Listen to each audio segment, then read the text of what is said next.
Captain century അടിക്കും എന്നായിരുന്നു റാഷിദിന്റെ തലക്കെട്ട്. എന്നിട്ട് അതിനുശേഷം പറഞ്ഞു LDF 96 മുതൽ 104. ശ്രദ്ധിക്കണേ നിങ്ങൾ. അതായത് 2021 എത്രയായിരുന്നു കിട്ടിയത്? പിണറായി വിജയൻ സർക്കാരിന് ഈ രണ്ടാം വരവിൽ 99 സീറ്റായിരുന്നു കിട്ടിയത് കേട്ടോ. അപ്പൊ റാഷിദ് പ്രവചിച്ച എത്രയാണ്? 96 മുതൽ 104 വരെ സീറ്റുകൾ കിട്ടുമെന്ന് റാഷിദ് പ്രവചിച്ചപ്പോൾ 99 കിട്ടിയെന്ന് പറഞ്ഞാൽ റാഷിദിന്റെ പ്രവചനം കഴിഞ്ഞ തവണ വളരെ കൃത്യമായി അല്ലെ? 96 104 അതിനിടയിലുള്ള 99 എന്ന ആ സംഖ്യയാണ്, അല്ലെങ്കിൽ അത്രയും സീറ്റാണ് കഴിഞ്ഞ തവണ LDF കിട്ടിയത്. നമ്മുടെ CP റാഷിദിന്റെ പ്രവചനത്തെ കുറിച്ചാണ് പറയാൻ പോകുന്നത്. CP റാഷിദിന്റെ പ്രവചനം വന്നു കഴിഞ്ഞു. കഴിഞ്ഞ ആഴ്ച തന്നെ ആ ഒരു പ്രവചനം വന്നു കഴിഞ്ഞു. എല്ലാവരും വളരെ താല്പര്യത്തോടെ കേൾക്കാൻ ആഗ്രഹിച്ചത് റാഷിദ് പറഞ്ഞു. അതായത് UDF ആണ് ഇത്തവണ ജയിക്കാൻ പോകുന്നത്. UDF പറഞ്ഞത് 91 മുതൽ 102 വരെ സീറ്റ് UDF കിട്ടാം. അതേ അവസരത്തിൽ LDF 38 മുതൽ 48 വരെ, അങ്ങനെയാണ് റാഷിദ് പറഞ്ഞത്. NDAക്ക് 1 മുതൽ 3 വരെ സീറ്റുകൾ കിട്ടാമെന്നും പറഞ്ഞു. റാഷിദിനെ നിങ്ങൾക്ക് പരിചയപ്പെടുത്തേണ്ട കാര്യമില്ല. സോഷ്യൽ മീഡിയയിലെ താരമാണ് റാഷിദ്. കഴിഞ്ഞ ഒരു 6 വർഷത്തിനിടയിൽ, 6 അല്ല, ഒരു 3-4 വർഷമായിട്ടുള്ള റാഷിദ് സോഷ്യൽ മീഡിയയിൽ പ്രവചനം നടത്താൻ തുടങ്ങിയിട്ട് ഒരു 17 പ്രവചനങ്ങൾ നടത്തി. അതിൽ 2 മാത്രമാണ് പൊളിഞ്ഞു പോയത്. അത് റാഷിദിനെ കുറ്റം പറഞ്ഞിട്ട് കാര്യമില്ല. ആ 17 പൊളിഞ്ഞത് മിക്കവാറും ഇന്ത്യയിലെ എല്ലാ തരത്തിലുള്ള എക്സിറ്റ് പോൾ പ്രവചനങ്ങളും ആ രീതിയിൽ എനിക്ക് തോന്നുന്നു ഹരിയാനയിലെ ഒരു പ്രവചനമായിരുന്നു തെറ്റിപ്പോയത്.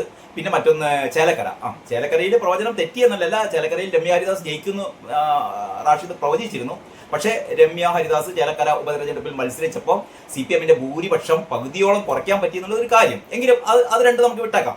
എന്തായാലും ഈ പ്രവചനങ്ങൾ, അല്ലെങ്കിൽ ഈ തെരഞ്ഞെടുപ്പ് പ്രവചനങ്ങൾ എന്ന് പറയുന്നത് 100% എന്തായാലും ശരിയാവില്ലല്ലോ. 100% ശരിയായ പിന്നെ ഈ പ്രവചനം കേട്ടാൽ മതിയല്ലോ. പക്ഷെ അങ്ങനെയല്ല. റാഷിദിന്റെ ഒരു നിരീക്ഷണ പാഠവും റാഷിദിന്റേതായ ഒരു മെത്തോഡോളജി ഉണ്ട്. അങ്ങനെയാണ് റാഷിദ് ഈ വിശകലനങ്ങളല്ല, തിരഞ്ഞെടുപ്പ് പ്രവചനങ്ങൾ നടത്താറുള്ളത്. അതായത് ഒന്ന്, ഈ ചാനലുകളിലും പത്രങ്ങളിലൊക്കെ വരുന്ന ആ ഒരു വ്യത്യസ്ത രാഷ്ട്രീയ നിരീക്ഷകരുടെ ഒരു പൾസ് എടുക്കുന്നു. ആ ഇലക്ഷൻ നടന്ന പ്രദേശങ്ങളിലൂടെ സഞ്ചരിച്ച് അതിലെ ഈ വോട്ടർമാരുടെ ഒരു പൾസ് എടുക്കുന്നു. അങ്ങനെ റാഷിദിന്റേതായ ഒരു വഴികളിലൂടെയാണ് ഇതൊക്കെ പോകുന്നത്. ഞാൻ ഈ വീഡിയോ ചെയ്യാൻ കാരണം, പലരും, അതായത് റാഷിദിന്റെ ഈ നിഗമനം, അല്ലെങ്കിൽ റാഷിദിന്റെ ഈ സൂചന, അല്ലെങ്കിൽ റാഷിദിന്റെ ഈ ഫല എന്താ പറയാ, ഈ പ്രവചനം, ഈ പ്രവചനം CPMകാർക്ക് പിടിച്ചിട്ടില്ല. കാരണം CPM തോൽക്കുന്നാണല്ലോ പറയുന്നത്. CPM തോൽക്കും എന്ന് പറഞ്ഞതുകൊണ്ട് തന്നെ ഇവര് റാഷിദിനെ തള്ളിക്കളയുകയാണ്. അതേ അവസരത്തിൽ റാഷിദ് എന്തായിരുന്നു കഴിഞ്ഞ തവണ പറഞ്ഞത്? അതറിയാൻ നിങ്ങൾക്ക് താല്പര്യം ഉണ്ടാവും. റാഷിദ് കഴിഞ്ഞ ഇലക്ഷനിൽ 2021 പിണറായി വിജയൻ സർക്കാർ ആദ്യത്തെ ടേം പൂർത്തിയാക്കിയതിനു ശേഷം നടന്ന തിരഞ്ഞെടുപ്പിൽ റാഷിദിന്റെ പ്രവചനം എങ്ങനെയായിരുന്നു? ആ പ്രവചനം ഇങ്ങനെയാണ്. റാഷിദ് ഒരു ടൈറ്റിലൊക്കെ കൊടുത്തിരുന്നു, ക്യാപ്റ്റന് സെഞ്ചുറി എന്ന്. 3-ാം തീയതിയിലെ എത്ര പത്രങ്ങളിൽ തലക്കെട്ട് വരും? അങ്ങനെയായിരുന്നു റാഷിദ് ചോദിച്ചത്. അതായത് 2021 ഏപ്രിൽ മാസം 30-ാം തീയതി 2021 ഏപ്രിൽ മാസം 30-ാം തീയതി റാഷിദിന്റെ പോസ്റ്റ് 2021 ഇലക്ഷൻ സംബന്ധിച്ച് അക്കാലത്ത് പിണറായി വിജയൻ സർക്കാരിന്റെ ദുർനടപടികളെ കുറിച്ച് പ്രതിപക്ഷ നേതാവായിരുന്ന രമേശ് ചെന്നിത്തല ഉന്നയിച്ച നിരവധിയായ ആരോപണങ്ങളൊക്കെ നമ്മുടെ മുന്നിലുണ്ട്. ആ അവസരത്തിൽ റാഷിദ്, അതായത് ഒരുപാട് ഈ പ്രവചനങ്ങൾ UDF ആയിരിക്കും അധികാരത്തിൽ വരിക, അതേപോലെ തന്നെ LDF ആയിരിക്കും അധികാരത്തിൽ വരിക, ഇത് രണ്ടും ഇഞ്ചോടിഞ്ച് മത്സരമാണ് എന്ന് തുടങ്ങിയ വ്യത്യസ്തങ്ങളായ നിരീക്ഷണങ്ങളായിരുന്നു, അല്ലെങ്കിൽ വ്യത്യസ്തങ്ങളായ പ്രവചനങ്ങളായിരുന്നു അക്കാലത്ത് ഉണ്ടായിരുന്നത്. പക്ഷെ റാഷിദ് വളരെ കൃത്യമായി പറഞ്ഞു, സെഞ്ചുറി, അല്ലെ, ക്യാപ്റ്റൻ സെഞ്ചുറി അടിക്കും എന്നായിരുന്നു റാഷിദിന്റെ തലക്കെട്ട്. എന്നിട്ട് അതിനുശേഷം പറഞ്ഞു LDF 96 മുതൽ 104. ശ്രദ്ധിക്കണേ നിങ്ങൾ. അതായത് 2021 എത്രയായിരുന്നു കിട്ടിയത്? പിണറായി വിജയൻ സർക്കാരിന് ഈ രണ്ടാം വരവിൽ 99 സീറ്റായിരുന്നു കിട്ടിയത് കേട്ടോ. അപ്പൊ റാഷിദ് പ്രവചിച്ച എത്രയാണ്? 96 മുതൽ 104 വരെ സീറ്റുകൾ കിട്ടുമെന്ന് റാഷിദ് പ്രവചിച്ചപ്പോൾ 99 കിട്ടിയെന്ന് പറഞ്ഞാൽ റാഷിദിന്റെ പ്രവചനം കഴിഞ്ഞ തവണ വളരെ കൃത്യമായി അല്ലെ? 96 104 അതിനിടയിലുള്ള 99 എന്ന ആ സംഖ്യയാണ്, അല്ലെങ്കിൽ അത്രയും സീറ്റാണ് കഴിഞ്ഞ തവണ LDF കിട്ടിയത്. അതേ അവസരത്തിൽ തന്നെ UDF 35 മുതൽ 43, 35നും 43നും അതേ അവസരത്തിൽ കൃത്യമായി UDF കിട്ടിയത് എത്രയാണ്? 41 സീറ്റാണ്. 41 സീറ്റാണ് UDF കിട്ടിയത്. അപ്പോൾ റാഷിദ് പറയുന്നത് എത്രയാണ്? 35നും 43നും ഇടക്ക്. അപ്പൊ ഇത്തവണ റാഷിദിന്റെ പ്രവചനം UDF 91 മുതൽ 102 എന്ന് പറഞ്ഞാൽ 2021 LDF പ്രകടനത്തിന്റെ അത്രയും UDF പ്രകടനം വരുന്നില്ല. അതാണ് നിങ്ങൾ മനസ്സിലാക്കേണ്ട ഒരു പ്രത്യേകത.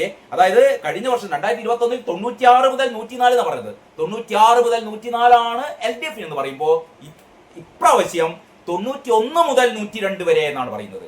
നിങ്ങൾക്കറിയാം, കഴിഞ്ഞ ഒരു 2-3 ദിവസം മുമ്പ് പുറത്തു വന്ന എക്സിറ്റ് പോൾ, അതായത് 29-ാം തീയതി പശ്ചിമ ബംഗാളിലെ ആ ഇലക്ഷൻ കഴിഞ്ഞതിന്റെ അന്ന് വൈകുന്നേരത്തോടെ ഇന്ത്യയിലെ വ്യത്യസ്തങ്ങളായ ഒരുപാട് വളരെ ക്രെഡിബിലിറ്റിയുള്ള വ്യത്യസ്ത മാധ്യമ സംഘങ്ങൾ, മാധ്യമ ശൃംഖലകൾ അവരുടെ എക്സിറ്റ് പോൾ ഫലങ്ങൾ പുറപ്പെടുവിച്ചിരുന്നു. അതിലൊക്കെ ഏതാണ്ട് 75, 80, 85 ആ ഒരു റേഞ്ചിലാണ് UDF അധികാരത്തിൽ വരുമെന്ന് പറഞ്ഞത്. അതിൽ ആക്സിസ് മൈ ഇന്ത്യ 90 സീറ്റ് വരെ നേടാന്ന് പറഞ്ഞു. അപ്പോഴാണ് റാഷിദ് പറയുന്നത് അതല്ല, 91 മുതൽ 102 വരെ നേടാം. അപ്പൊ ഞാൻ ആ വീഡിയോയിലും പറഞ്ഞു, അത് സംബന്ധിച്ച് ഞാൻ വീഡിയോ ചെയ്തിരുന്നു. ആ വീഡിയോയിൽ പറഞ്ഞു ഞാൻ റാഷിദിനൊപ്പമാണെന്ന് പറഞ്ഞാൽ റാഷിദ് എനിക്ക് കുറെ കാലമായിട്ട് അറിയാം. റാഷിദിന്റെ പ്രവചനങ്ങളൊക്കെ വളരെ കൃത്യമായി അത് പരിശോധിക്കുകയും അത് നിരീക്ഷിക്കുകയും ചെയ്യുന്ന ഒരു വ്യക്തിയാണ് ഞാൻ. അതുകൊണ്ട് തന്നെ ഈ ആക്സിസ് മൈ ഇന്ത്യയുടെ പ്രവചനത്തെക്കാൾ എനിക്ക്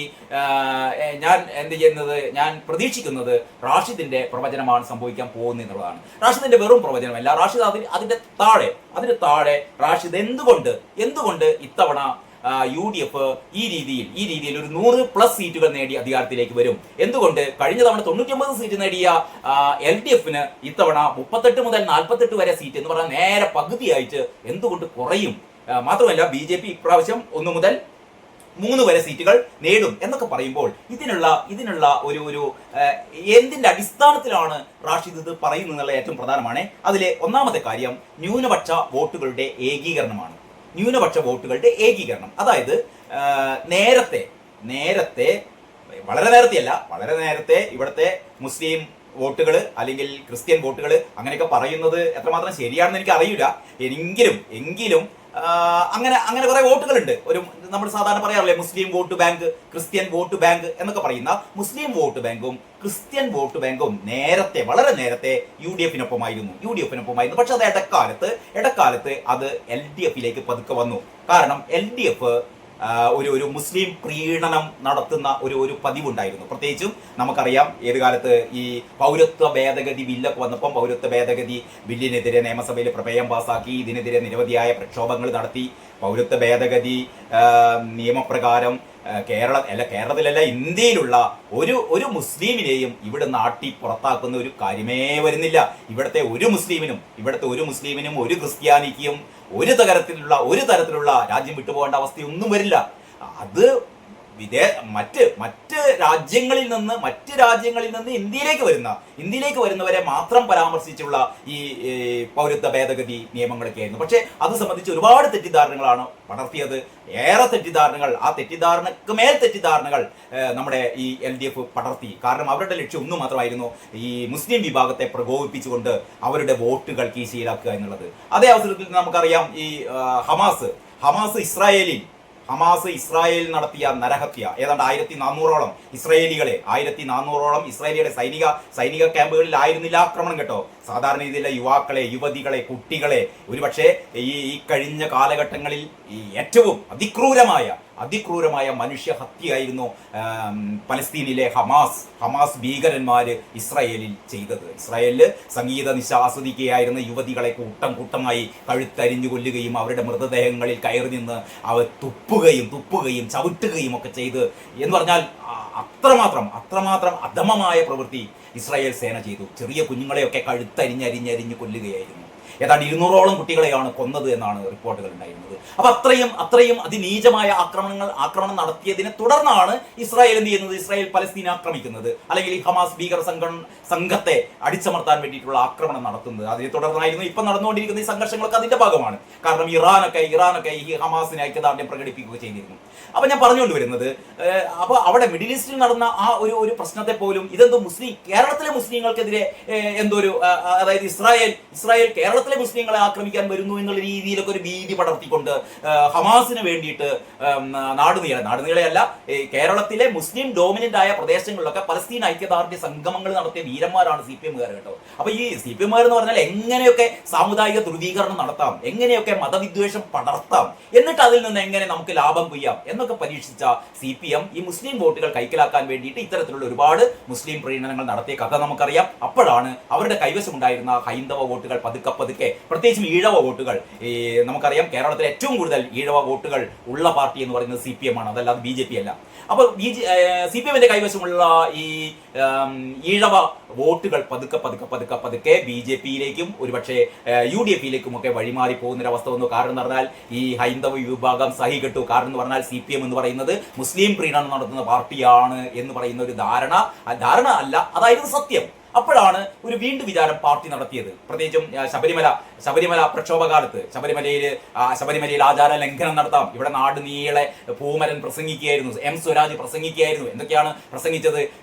മറ്റേ മാളികപ്പുറത്തമ്മ കരഞ്ഞു. മാളികപ്പുറത്തമ്മ കരഞ്ഞപ്പോഴാണ് കേരളത്തിൽ പ്രളയമുണ്ടായത്.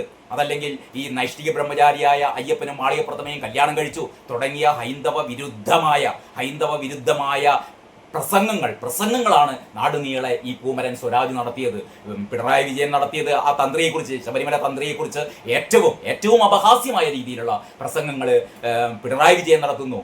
ഏറ്റവും അതിനീചമായ രീതിയിൽ നമ്മുടെ സ്പീക്കർ ഷംസീർ, ഗോവിന്ദൻ, ശ്രീമതി ടീച്ചർ, അങ്ങനെ ഈ CPM-ന്റെ നേതാക്കന്മാർ മുഴുവനും ഇത്തരത്തിലുള്ള ഒരു ഹൈന്ദവ വിരുദ്ധ നിലപാടുകൾ കൈക്കൊള്ളുകയും ഈ ശബരിമലയിലേക്ക് ഈ സ്ത്രീകളെ എന്ന് പറഞ്ഞാൽ വിശ്വാസികളല്ലാത്ത സ്ത്രീകളെ, രഹ്ന ഫാത്തിമയെയും ബിന്ദു അമ്മിനിയെയും ഒക്കെ കയറ്റിവിടുകയൊക്കെ ചെയ്തുകൊണ്ട് അവിടെ ആചാര ലംഘനമാണ് വേണ്ടത്, ഇവിടെ എന്താ പറയാ നവോത്ഥാനം മതില് കെട്ടിക്കാൻ വേണ്ടിയിട്ട് നടക്കുകയും ഒക്കെ ചെയ്തൊരു സംഭവം. അതിനെതിരെ ഇവിടെ നാമജപ ഘോഷയാത്രകൾ ഉണ്ടായി, ഹൈന്ദവ സമൂഹം ആകെ ഇളകി മറിഞ്ഞു. അങ്ങനെ പിന്നീട് നടന്ന ലോക്സഭാ തിരഞ്ഞെടുപ്പിൽ ഏറ്റവും ദയനീയമായി CPM പരാജയപ്പെട്ടപ്പോഴാണ് CPM-ന് മനസ്സിലായത് തങ്ങളുടെ കൈവശമുള്ള ഹൈന്ദവ വോട്ടുകൾ ഇതാ പതുക്കെ ചോർന്നു പോവുകയാണ്. അതോടെ CPM എന്ന് പറയുന്നത് CPM-ന് ഒരു നിലപാടില്ലാന്നേ. CPM-ന് ആവശ്യം വോട്ടുകൾ കിട്ടുക, വോട്ടുകൾ സമാഹരിക്കുക, അധികാരത്തിൽ വരിക, അധികാരത്തിൽ വന്നിട്ട് എന്താ പറയാ ധാർഷ്ട്യം, അഴിമതി തുടങ്ങിയ കാര്യങ്ങൾ നടത്തുക എന്നുള്ളതാണ് സമീപകാലത്തെ CPM-ന്റെ, പ്രത്യേകിച്ച് പിണറായി അധികാരത്തിൽ വന്ന ശേഷം അല്ലെങ്കിൽ പിണറായി പാർട്ടിയുടെ സെക്രട്ടറി ആയ ശേഷം ഇവിടെ നടന്നുകൊണ്ടിരിക്കുന്ന ഏറ്റവും വലിയ CPM-ന്റെ അധാർമിക പ്രവൃത്തി എന്ന് പറയുന്നത് ഇതാണ്. അപ്പോഴാണ് ഈ ഹൈന്ദവ വോട്ടുകളൊക്കെ തിരിച്ചു പിടിക്കണം. ഹൈന്ദവ വോട്ടുകൾ തിരിച്ചു പിടിക്കാൻ വേണ്ടിയിട്ട് വീടാന്തരം നടന്നു. കോടിയേരി ഒക്കെ ജീവിച്ചിരിക്കുന്ന കാലത്താണ് വീടാന്തരം നടത്ത്, ഞങ്ങൾക്ക് തെറ്റുപറ്റിപ്പോയി, ഞങ്ങൾ ഈ ഹൈന്ദവ വിരുദ്ധരല്ല എന്നൊക്കെ പറഞ്ഞിട്ട് ഹിന്ദുക്കളുടെ കൈയും കാലൊക്കെ പിടിച്ചു. പിന്നീടാണ് ഏറ്റവും അപകടകരമായ ഒരു സ്ഥിതി ഉണ്ടായത്. ഇതൊക്കെ പറഞ്ഞ് ഹിന്ദുക്കളെ പാട്ടിലാക്കി ഞങ്ങൾ നിങ്ങളോടൊപ്പമാണ് എന്നൊക്കെ പറയുകയും അതേ അവസരത്തിൽ തന്നെ ഹിന്ദുക്കൾ മനസ്സിൽ അല്ലെങ്കിൽ കണ്ണിലെ കൃഷ്ണമണി പോലെ അവർ അത്രയും പവിത്രമായി അവരുടെ ഹൃദയവിശുദ്ധിയായ അയ്യപ്പന്റെ സ്വർണം, അയ്യപ്പന്റെ ശ്രീകോവിൽ, അയ്യപ്പന്റെ ദ്വാരപാലക വിഗ്രഹങ്ങൾ, അയ്യപ്പന്റെ വാതിൽക്കട്ടിൽ സ്വർണം വിജയമല്യ സ്വർണം എന്താ പറയാ സ്വർണം പൂച്ചിയല്ല, സ്വർണം പൊതിഞ്ഞ അത് മുഴുവനും അടിച്ചെടുത്തുകൊണ്ട് പോകുന്ന സഖാക്കൾ. അതിന്റെ പേരിൽ പത്മകുമാർ ജയിലിൽ കടന്നു, വാസു ജയിലിൽ കടന്നു, അങ്ങനെ മുരാരി ബാബു ജയിലിൽ കടന്നു, CPM-ന്റെ ആൾക്കാർ മുഴുവൻ ജയിലിലായി. അപ്പോഴാണ് ഇവര് അതല്ല ഞങ്ങൾ കള്ളന്മാർ മാത്രമല്ല ഞങ്ങൾ ഭയങ്കര സംരക്ഷകരാണെന്ന് പറയാൻ വേണ്ടിയിട്ട് ഒരു ആഗോള അയ്യപ്പ സംഗമം നടത്തി. ആഗോള അയ്യപ്പ സംഗമം നടത്തി എന്തിനു വേണ്ടിയിട്ടാണ്? ഞങ്ങൾ അയ്യപ്പന്റെ പക്ഷത്താണ്, ഞങ്ങൾ ഭക്തന്മാരുടെ പക്ഷത്താണ്, ഞങ്ങൾ ശബരിമലയുടെ പ്രശസ്തി ലോകമാകെ വ്യാപിപ്പിക്കാനാണ് ഞങ്ങളുടെ ശ്രമം എന്നൊക്കെ വരുത്തി തീർക്കാൻ വേണ്ടിയിട്ട് ഇവരൊരു ഉഡായിപ്പ് ആഗോള അയ്യപ്പ സംഗമം നടത്തി. അതിന്റെ പേരിൽ ഒരു 18 കോടി ഊരാളുങ്കലിന് വെട്ടിച്ചു കൊടുത്തു. ആ കേസൊക്കെ ഇപ്പോഴും നടക്കുന്നു. അപ്പോഴാണ് ഈ അയ്യപ്പ സംഗമം നടത്തിയതും വെട്ടിപ്പ്, കൊള്ള, അതിനോടൊപ്പം തന്നെ ശബരിമലയിലെ ഈ സ്വർണ്ണക്കൊള്ള, അതിന്റെ പേരിൽ സഖാക്കൾ അകത്ത് കിടക്കുന്നു എന്ന് പറഞ്ഞാൽ വെളുക്കാൻ തേച്ചത് ബാണ്ടായി എന്ന് പറഞ്ഞ പോലെ ഞങ്ങൾ ഹൈന്ദവരുടെ കൂടെയാണ് എന്ന് വരുത്തി തീർക്കാൻ വേണ്ടി ശ്രമിച്ചതോടെ ആ ശ്രമവും പാളി. ഇവരുടെ കയ്യിൽ നിന്ന് ഈ ഭൂരിപക്ഷ സമുദായത്തിന്റെ, അതായത് ഹൈന്ദവ സമുദായത്തിന്റെ വോട്ടുകൾ പിന്നെയും ചോർന്നു പോകുന്ന ഒരു അവസ്ഥ വരെ എത്തി. അപ്പം റാഷിദ് പറയുന്നു ന്യൂനപക്ഷ വോട്ടുകൾ എന്ന് പറഞ്ഞാൽ ന്യൂനപക്ഷ വോട്ടുകൾ LDF-ൽ നിന്ന് എങ്ങോട്ടേക്ക് പോയി? UDF-ലേക്ക് പോയി. കാരണം ഈ ഹൈന്ദവ, അതായത് CPM എന്ന് പറയുന്നത് ഒരു ഹൈന്ദവരുടെ പാർട്ടിയാണ്. അതിനു വേണ്ടിയിട്ടാണ് ഇവർ അയ്യപ്പ സംഗമം നടത്തിയത്. മാത്രമല്ല മലപ്പുറം ജില്ലയെ ഏറ്റവും മോശമാക്കി ചിത്രീകരിച്ചുകൊണ്ട് പിണറായി വിജയൻ ഡൽഹിയിൽ വെച്ചിട്ട് ഒരു ഇംഗ്ലീഷ് പത്രത്തിന് ഒരു അഭിമുഖം നൽകിയ ഒരു PR അഭിമുഖം. അതിൽ മലപ്പുറം ജില്ലക്കാരെ മുഴുവനും അവരെ കള്ളക്കടത്തുകാരാക്കി, അവര് ഒരു എന്താ പറയുക ദേശവിരുദ്ധ പ്രവർത്തനം നടത്തുന്ന ആൾക്കാരൊക്കെയാക്കി ചിത്രീകരിച്ചുകൊണ്ടുള്ള ഒരു ഇന്റർവ്യൂ വരെ പിണറായി വിജയൻ നടത്തുകയുണ്ടായി. അവസാനം അത് പിടിക്കപ്പെട്ടപ്പോഴാണ് പറഞ്ഞത്, അത് ഞാൻ അങ്ങനെയൊന്നും പറഞ്ഞിട്ടില്ല, അത് ഈ PR ഏജൻസികൾ ചേർത്തതാണ് എന്നൊക്കെ പറഞ്ഞ് അവസാനം തടിതപ്പി. പക്ഷെ അതൊന്നും മുസ്ലിങ്ങൾ വിശ്വസിച്ചില്ല കേട്ടോ. എന്ന് പറഞ്ഞാൽ മുസ്ലിങ്ങൾക്ക് മനസ്സിലായി എന്ന് പറഞ്ഞാൽ ഈ ഞങ്ങളോടൊപ്പമല്ല, CPM എന്ന് പറയുന്നത് ഞങ്ങളോടൊപ്പമല്ല, ഞങ്ങൾക്ക് വളരെ കൃത്യമായി ഒരു സുരക്ഷിതമായ ഇടം എന്ന് പറയുന്നത് UDF ആണ് എന്ന് മുസ്ലിങ്ങൾ തിരിച്ചറിയുന്നു. നേരത്തെ തന്നെ ക്രിസ്ത്യൻ സമുദായം UDF-ന്റെ കൂടെയായിരുന്നു. ഇടക്കാലത്ത് കുറച്ച് പേര് അല്ലെങ്കിൽ കുറച്ച് ഒക്കെ ചായ്വ് BJP-യോട് ഉണ്ടായി എന്നുള്ളത് ശരി തന്നെ. അപ്പോൾ ഏതായാലും ഒരു ന്യൂനപക്ഷ ഏകീകരണം ഈ തെരഞ്ഞെടുപ്പിൽ സംഭവിച്ചിട്ടുണ്ട് എന്ന് പറഞ്ഞാൽ ഈ തെരഞ്ഞെടുപ്പിൽ ഒരു Muslim vote bank, Christian vote bank ഒക്കെ UDF-ന്റെ കൂടെയായിരുന്നു. പ്രത്യേകിച്ചും ഈ മുസ്ലിം വിഭാഗത്തെ കുറ്റപ്പെടുത്തിക്കൊണ്ടുള്ള വെള്ളാപ്പള്ളി നടേശന്റെ ചില പ്രസ്താവനകൾ, അതിനെ വെള്ളപൂശിക്കൊണ്ട് അല്ലെങ്കിൽ അതിനെ പ്രോത്സാഹിപ്പിച്ചുകൊണ്ട് വെള്ളാപ്പള്ളി നടേശന്റെ തന്റെ സ്റ്റേറ്റ് കാറിൽ ഇരുത്തിക്കൊണ്ട് അയ്യപ്പ മഹാസംഗമ വേദിയിലേക്ക് വന്ന പിണറായി വിജയന്റെ ആ ചിത്രം, ഇതെല്ലാം കൂടി കൂട്ടിച്ചേർത്ത് വായിക്കുമ്പോൾ മുസ്ലിങ്ങൾക്ക് മനസ്സിലായി ഈ LDF-നൊപ്പം നിന്നിട്ട് കാര്യമില്ല, LDF-ന് ഇനി വോട്ട് കൊടുക്കില്ല. അങ്ങനെ ഇവര് UDF-ലേക്ക് മുസ്ലിം വിഭാഗം പോയി. ഇതായിരുന്നു റാഷിദിന്റെ ഒരു നിഗമനം കേട്ടോ. മറ്റൊന്ന് റാഷിദ് പറഞ്ഞെന്താന്ന് പറഞ്ഞാൽ ഇടത് അനുഭാവ വോട്ടർമാർ നിരാശരായി എന്ന് പറഞ്ഞാൽ CPM-നുള്ളിൽ നിന്ന് കമ്മ്യൂണിസം ചോർന്നു പോകുന്നു, CPM-ൽ നിന്ന് ആദർശങ്ങൾ ചോർന്നു പോകുന്നു. ഇത് വെറും ഒരു പിണറായി പാർട്ടിയായി മാറുന്നു, അല്ലെങ്കിൽ ഒരു റിയാസ് പാർട്ടിയായി മാറുന്നു. മരുമോലിസം, ഈ പിണറായിസം എന്നൊക്കെ പേരിൽ അൻവർ പറഞ്ഞ ആ കാര്യങ്ങൾ ശരിയാണ് എന്ന് പറഞ്ഞാൽ കമ്മ്യൂണിസത്തിന്റെ ആദർശങ്ങൾ നഷ്ടപ്പെടുകയും പകരം പിണറായിയുടെ ഒരു ഗുണ്ടാ സംഘം, പിണറായിയുടെ ഒരു ഫാൻസ് സംഘം, പിണറായിയുടെ ഒരു ഭക്തസംഘം, ഇവരൊക്കെയാണ് പാർട്ടിയെ നിയന്ത്രിക്കുന്നത് എന്നുള്ളത് കൊണ്ട് തന്നെ പാർട്ടിയിൽ വിശ്വസിക്കുന്ന ഒരുപാട് പേർ എന്ന് പറഞ്ഞാൽ കാലങ്ങളായി CPM-ന് വോട്ട് ചെയ്ത ഒരുപാട് പേർ ഇത്തവണ പാർട്ടിയിൽ നിന്ന് മാറി ഒരുപക്ഷെ അവരുടെ വോട്ടുകൾ UDF-ലേക്ക് പോയി അല്ലെങ്കിൽ BJP-യിലേക്ക് പോയി. മറ്റൊന്ന് പറയുന്നത് CPM രാഷ്ട്രീയ നിലപാടിലെ അസ്ഥിരത എന്ന് പറഞ്ഞാൽ കൃത്യമായ ഒരു രാഷ്ട്രീയ നിലപാട് CPM-നില്ലായിരുന്നു. തരാതര രാഷ്ട്രീയ നിലപാട്. PM ശ്രീ പദ്ധതിയിൽ ഒപ്പുവെച്ചു, പിന്നെ ഒപ്പുവെക്കുന്നില്ല എന്ന് പറഞ്ഞു. അങ്ങനെ വ്യത്യസ്തങ്ങളായ ഈ പൂരം കലക്കലുമായി ബന്ധപ്പെട്ട കാര്യങ്ങൾ, അങ്ങനെ നിരവധിയായ കാര്യങ്ങൾ, ഇവർക്കൊരു രാഷ്ട്രീയ ഒരു സ്ഥിരത ഇല്ലാത്ത ഒരു കാര്യം ആർക്ക് ബോധ്യമായി? പാർട്ടിക്കുള്ളിലുള്ള ആൾക്കാർക്ക് ബോധ്യമായി, അല്ലെങ്കിൽ CPM-ന്റെ സഹയാത്രികർക്ക് മനസ്സിലായി. മറ്റൊന്ന്, ഈ മുഖ്യമന്ത്രിയുടെ വ്യക്തിഗത ഗ്രാഫ് ഇടിഞ്ഞു എന്നാണ് റാഷിദ് ചൂണ്ടിക്കാണിക്കുന്നത് കേട്ടോ. മുഖ്യമന്ത്രിയുടെ വ്യക്തിഗത ഗ്രാഫ് ഇടിഞ്ഞു. അത് റാഷിദ് വളരെ മാന്യമായി പറഞ്ഞതാണ്. യഥാർത്ഥത്തിൽ മുഖ്യമന്ത്രി പിണറായി വിജയന്റെ ധാർഷ്ട്യം, കടക്കുപുറത്ത് മാറി നിൽക്ക്, വീട്ടിൽ പോയി ചോദിക്കി തുടങ്ങിയ രീതിയിലുള്ള പിണറായി വിജയന്റെ ധാർഷ്ട്യങ്ങൾ, പിണറായി വിജയന്റെ അഹങ്കാരങ്ങൾ, മോൾക്ക് വേണ്ടിയിട്ട്, മോന് വേണ്ടിയിട്ട്, കുടുംബത്തിന് വേണ്ടിയിട്ടുള്ള ഒരു ഭരണം എന്നുള്ള രീതിയിലായിരുന്നു പിണറായി വിജയൻ ഈ ഭരണത്തെ മുന്നിൽ കണ്ടത് എന്ന് പറഞ്ഞാൽ ഈ കരിമണൽ കർത്തായിൽ നിന്ന് 1.25 കോടിയോളം രൂപ മാസപ്പടിയായി വാങ്ങുന്ന മകള് ഈ IT കമ്പനി തുടങ്ങിയത് തന്റെ ഭാര്യയുടെ പെൻഷൻ പൈസ കൊണ്ടാണെന്ന് പറയുന്ന ലോകകള്ളം പറയുന്നു. ഇത് ഈ FSIO അന്വേഷണം ഒരു ഭാഗത്ത് തുടരുന്നു. ഈ ഇൻകം ടാക്സിന്റെ ഇന്ററിം സെറ്റിൽമെന്റ് ബോർഡിന്റെ ഈ രേഖകളിൽ അല്ലെങ്കിൽ അവരുടെ റിപ്പോർട്ടിൽ വളരെ കൃത്യമായി വീണ വിജയൻ ഒരു സേവനവും നടത്താതെ ഈ കരിമണൽ കർത്തായിൽ നിന്ന് 1.25 കോടി രൂപ വാങ്ങി. എന്തിനു വേണ്ടിയിട്ട് വാങ്ങി? കാരണം വീണയുടെ അച്ഛൻ എന്ന് പറയുന്നത് കേരളത്തിന്റെ മുഖ്യമന്ത്രിയാണ്. കരിമണൽ കർത്താക്ക് ഒരുപാട് സഹായങ്ങൾ മുഖ്യമന്ത്രി ചെയ്തു കൊടുക്കണം. ഇതിനുള്ള ഒരു അഴിമതി, ഇതിനുള്ള ഒരു കൈക്കൂലി എന്നുള്ള രീതിയിൽ ഈ വീണ വിജയൻ ഈ പറയുന്ന മാസപ്പടി വാങ്ങി എന്നുള്ള രീതിയിലുള്ള കാര്യങ്ങളൊക്കെ വരുമ്പോഴും ഇതിനൊക്കെ എതിരെ അല്ല, തന്റെ മകൾ സംശുദ്ധയാണ് എന്നുള്ള രീതിയിൽ എന്റെ നിയമസഭയിൽ കൈ രണ്ടും പൊക്കിക്കൊണ്ട് കണ്ടില്ലേ സംശുദ്ധമായ കൈകളാണ്, കരിപുരളാത്ത കൈകളാണ് എന്നൊക്കെ പറഞ്ഞുകൊണ്ടുള്ള പിണറായി വിജയന്റെ നാട്യങ്ങൾ, ഇതൊക്കെ ഈ അവസാന ഘട്ടത്തിൽ തിരഞ്ഞെടുപ്പ് സമയത്ത് ഇപ്പൊ കിഫ്ബി എന്നൊക്കെ പറയുന്നത് ലോക തട്ടിപ്പാണെന്ന് കേരളത്തിൽ എല്ലാവർക്കും മനസ്സിലായി കഴിഞ്ഞു. എന്ന് പറഞ്ഞാൽ ബജറ്റിന്റെ പുറത്ത് കടമെടുക്കാൻ വേണ്ടിയിട്ട് അത് ആരും കണക്ക് ചോദിക്കാതെ തന്നെ അതിനുള്ളൊരു പ്രത്യേക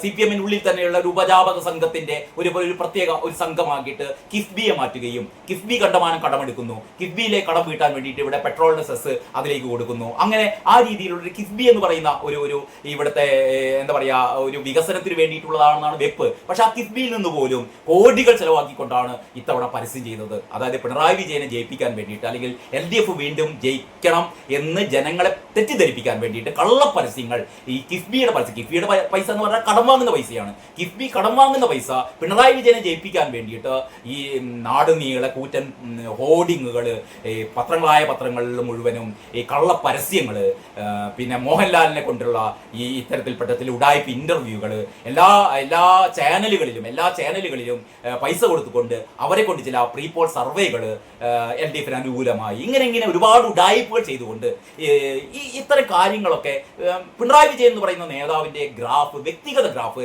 വളരെ വളരെ ഇടിഞ്ഞു, പാതാളത്തോളം താഴ്ന്നു എന്ന് വേണം പറയാം. പക്ഷെ റാഷിദ് അങ്ങനെയൊന്നും പറഞ്ഞില്ല, വ്യക്തിഗത ഗ്രാഫ് ഇടിഞ്ഞു. അങ്ങനെ ഏറ്റവും പ്രധാനപ്പെട്ട 4 കാരണങ്ങളാണ് റാഷിദ് ചൂണ്ടിക്കാണിക്കുന്നത്. ഇതിലൊക്കെ ഏറ്റവും പ്രധാനം എന്ന് പറയുന്നത് ഈ 4 കാര്യങ്ങളെയും നമുക്ക് ഒറ്റ ഫ്രെയിമിൽ അത് നമുക്ക് പറയാം. എന്ന് പറഞ്ഞാൽ പിണറായി സർക്കാരിന്റെ ഈ 5 വർഷത്തെ ഭരണ പരാജയം, ഭരണവിരുദ്ധ വികാരം, ഓരോരോ മന്ത്രിമാരും ഏറ്റവും കഴിവുകെട്ട, ഒരുപക്ഷെ കേരള ചരിത്രം ഇന്നോളം കണ്ടിട്ടില്ലാത്ത ഏറ്റവും കഴിവുകെട്ട മന്ത്രിമാർ, തനിക്കൊരു 2ാം നിര ഉണ്ടാവരുത്, തൻ്റെ കാലശേഷം തൻ്റെ മരുമകൻ മാത്രമായിരിക്കണം ഈ CPM-നെ മുന്നോട്ട് കൊണ്ടുപോകേണ്ടത് എന്നുള്ളൊരു ധാരണയിൽ എല്ലാ 2ാം നിര നേതാക്കന്മാരെയും വെട്ടി നിരത്തിക്കൊണ്ട് പിണറായി കാണിച്ച ഒരു ധാർഷ്ട്യം. അപ്പോൾ ഇത്തരം കാര്യങ്ങളൊക്കെ കൊണ്ട് ഈ കമ്മ്യൂണിസ്റ്റ് പാർട്ടിയെ സ്നേഹിക്കുന്ന, CPM-നെ സ്നേഹിക്കുന്ന ഒരു വലിയൊരു വിഭാഗം ഇത്തവണ വോട്ട് മാറി ചെയ്തു എന്നുള്ള ഏറ്റവും പ്രധാനപ്പെട്ട ഒരു നിരീക്ഷണമാണ് റാഷിദ് നടത്തിയിരുന്നത്.